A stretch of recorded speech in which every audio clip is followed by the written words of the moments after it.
जय हिंद विद्यार्थी। आज हम लोग 2017 का पार्ट 2 वीडियो बनाने जा रहे हैं और कल ही हमारे ऑफलाइन सेंटर में इस 2017 का एग्ज़ाम होने जा रहा है। अगर जो जुड़ना चाहते हैं, जो हमारे क्लास में नहीं भी पढ़ रहे हैं, वो आके जुड़े, क्योंकि ये टेस्ट कंटिन्यू 30 दिन तक चलेगा और ये टेस्ट आपको एग्ज़ाम के लिए एक ज़बरदस्त तैयार कर देगा अपने आप को।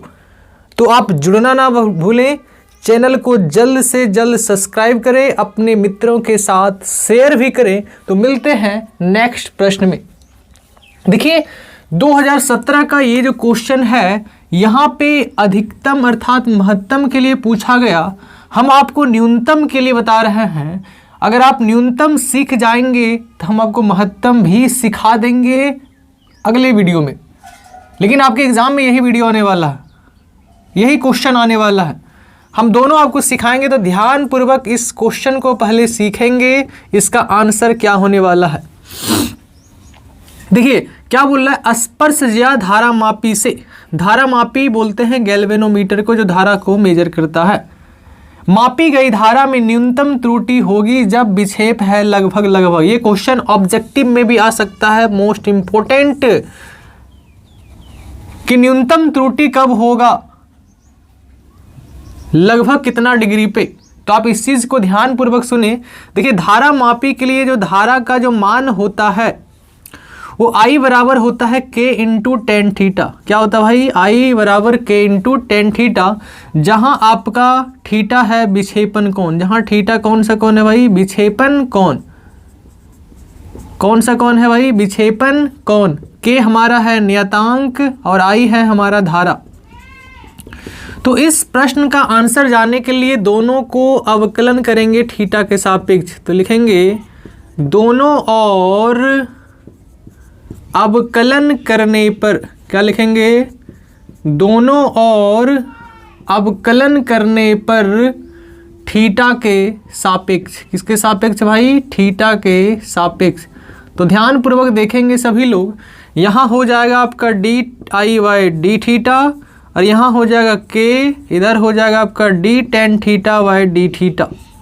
तो चलिए आगे बढ़ते हैं। D I by D theta, इधर हो जाएगा के, और टेन थीटा का डीसी हो जाएगा आपका सेक स्क्वायर थीटा। ठीक है, जो बायोलॉजी का स्टूडेंट है याद रखेंगे, D tan theta by D theta का डीसी होता है सेक स्क्वायर थीटा। अब इस डी थीटा को उधर लेके जाएंगे तो बताओ डी आई का मान कितना निकल गया? K into sec square theta into क्या हो जाएगा? D theta. अब आपको देखिए यहाँ पे त्रुटि निकालना है और इस त्रुटि में हम लोग प्रतिशत त्रुटि देखेंगे। तो ध्यानपूर्वक आप देखेंगे प्रतिशत त्रुटि अर्थात धारा में परिवर्तन हुआ कितना। तो धारा में परिवर्तन हुआ डी आई, किसके सापेक्ष? आई के सापेक्ष, इंटू हम लोग 100 से गुना कर देंगे तो ये निकल जाएगा प्रतिशत त्रुटि। तो बताओ डी आई का मान कितना निकला? K into sec square theta into क्या है? डी थीटा इंटू क्या है? 100, और आई का मान कितना बताइए? के इंटू टेन थीटा, और यहाँ पे 100 से गुना कर देंगे। बताओ के से के क्या हुआ? खत्म। और सेक स्क्वायर थीटा का फॉर्मूला हो जाएगा 1 बाई कोस स्क्वायर थीटा, और टेन थीटा का फॉर्मूला होता है साइन थीटा बटे कोस थीटा। तो कोस थीटा कहाँ जाएगा? ऊपर जाएगा, इंटू क्या है? डी थीटा, और इंटू क्या है? 100। यहाँ तक किसी प्रकार का समस्या नहीं। कोस थीटा से कोस थीटा खत्म, तो हमारे पास बच गया डी थीटा बटे sine theta into cos theta. क्या बचा? Sine theta into cos theta into 100। अब देखो इसको फॉर्मूला में कन्वर्ट करने के लिए यहाँ पे हम 2 से गुना करते हैं, यहाँ भी 2 से भागा देते हैं, तो हो जाएगा, बताइए 2 sine theta into cos theta का फॉर्मूला होता है साइन 2 थीटा, और यहाँ पे है डी थीटा इंटू क्या हो जाएगा? 100। लेकिन हम आपको एक चीज़ बताना चाहते हैं कि अगर आप आई का फॉर्मूला पढ़े होंगे तो आई बराबर होता है भी बटे आर। क्या होता है? भी बटे आर। एक बार हम भी का मान ले रहे हैं 5, दूसरा बार भी का मान ले रहे हैं 5, लेकिन एक बार आर का मान ले रहे हैं 2, एक बार आर का मान ले रहे हैं 6। उसके बाद भागा जब दीजिएगा तो एक बार आएगा 5/2, एक बार आपका आएगा 5/6, तो भागा देने बाद आ जाएगा 2.5, और इसका आ जाएगा कितना? 0 पॉइंट समथिंग, लगभग 0.8 के समथिंग, लगभग 848। तो आप ये बताइए आप क्या देख रहे हैं? अगर हर हमारा न्यूनतम होगा तो इसका मान अधिक आएगा, अगर हर हमारा न्यूनतम होगा तो इसका मान क्या आएगा, अधिक आएगा, अगर हर हमारा अधिकतम होगा तो इसका मान क्या आएगा, न्यूनतम आएगा।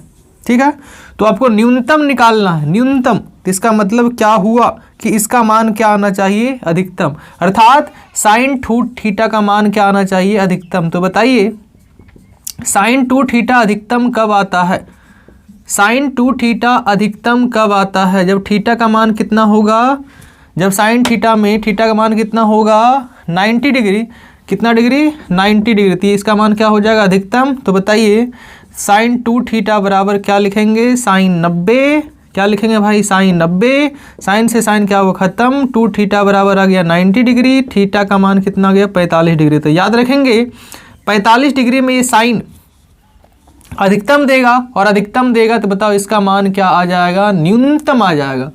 तो आप याद रखिएगा इसका जो राइट आंसर होगा थीटा इक्वल टू 45 पे इसका मान न्यूनतम होगा।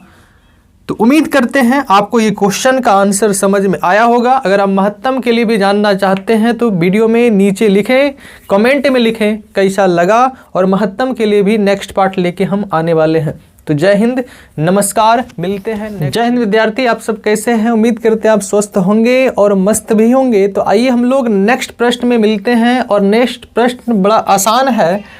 क्वेश्चन क्या पूछा गया है कि 100 वाट 220 वोल्ट रेटिंग का एक बल्ब है, एक बल्ब आपने खरीदा जो रेटिंग दिया हुआ है पावर 100 और वोल्टेज दिया हुआ 220। अब इस बल्ब पे 240 वोल्ट अप्लाई किया गया, तो शक्ति की क्षय बताइए। क्षय का मतलब होता है नष्ट। देखिए बड़ा आसान है, ये मान लिया जाए हमारा एक ये बल्ब है, ये हमारा क्या है, बल्ब,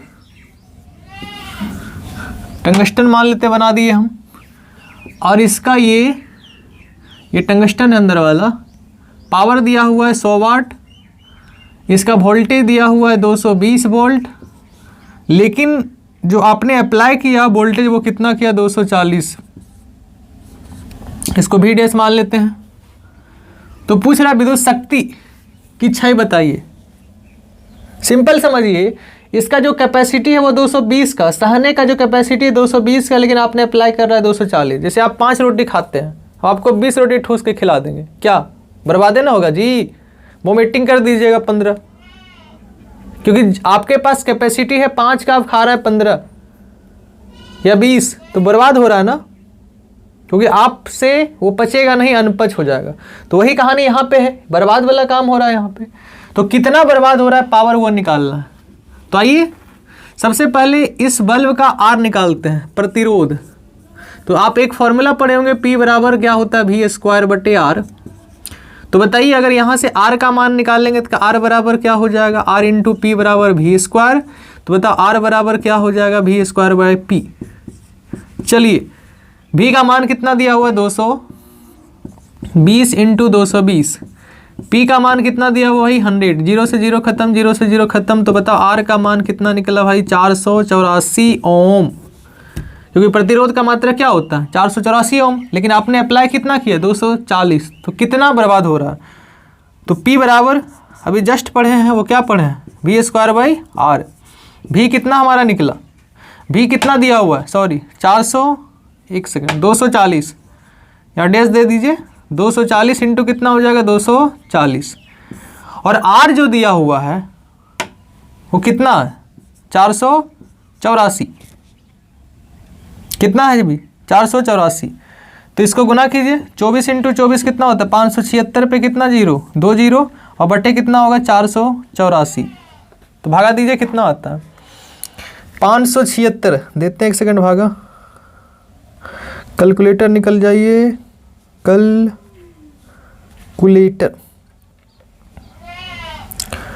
57600 भागा कितना हो जाएगा 484, 119.00 समथिंग कुछ आया है। तो इसको आप 120 मान लेते हैं वाट, है ना।